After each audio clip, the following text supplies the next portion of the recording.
Қазақтың үйіне қонақ болып барсаң, 2 күнге деп келгенің 2 аптаға созылады. Тамақ ішіп кет десе, дайын бол, нағыз банкет күтіп тұр дегендей әзілдерімізді бастайық.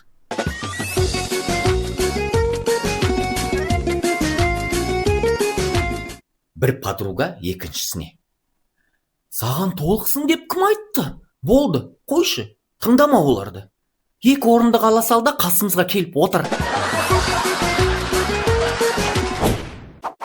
Қалада өте шулы, ауылда кешкісін тыныштық болады деген өтірік.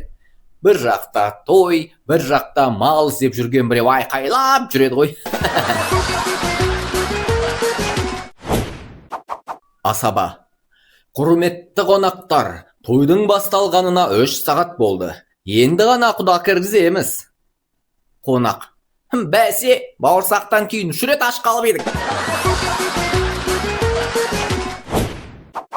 Қазақтың жоқ дегені ол жоқ. Ал иә дегені нақты иә емес. Әлі 3-4 рет ойласып, туыстарымен ақылдасып көру керек дегені ғой. Диетам бар еді. Не жейсің енді? Ет, еттің сорпасы, қуырдақ, бірақ нансыз. Онда аттап кететін түрің бар екен.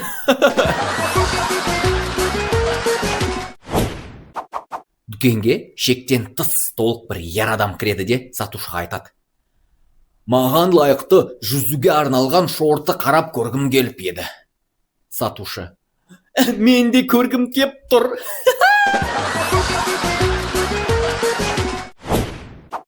Қазақ уақыты деген ұғым бар. Ол нақты уақыт емес. Көңіл күйге, ауа райына, жолаушының жағдайына байланысты өзгеріп тұратын категория. Қазір шығам деген сөз айтылса, асықпа, душқа түсіп үлгересің. Қымбаттым, бүгін қандай күн екенін ұмытпаған шығарсың?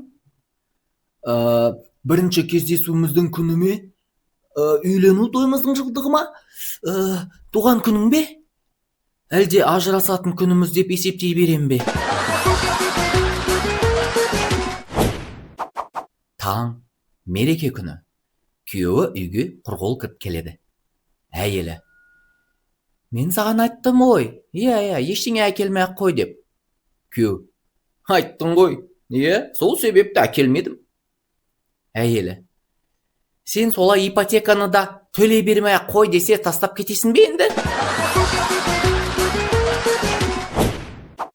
Түн. Жас жігіт шошып оянып айқайлап жібереді: мама! Анасы басқа бөлмеден: не болды балам, тағы түс көрдің бе? Бала: жоқ, менің көрпемнің астында бір құбыжық жатыр сияқты, қимылдайды. Анасы есікті сықырлата ашып қарап тұрады да: түнгі клубтан өзіңмен бірге кім алып келдің? Енді сол жатыр. Әлбек мектепке 3 шықшытпен келеді.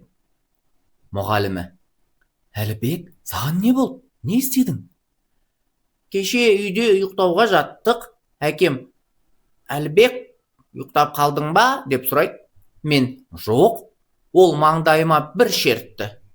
Жарты сағаттан кейін тағы: ұйықтап қалдың ба? Иә, ұйықтап қалдым дедім. Тағы бір шертті, бұл жолы қаттырақ. Тағы жарты сағаттан кейін сұрайды: ұйықтап қалдың ба? Бұл жолы үндемей жаттым. Әкем анама қарап: ал, бастайық деді. Мен не бастайық деп сұрап қойыппын.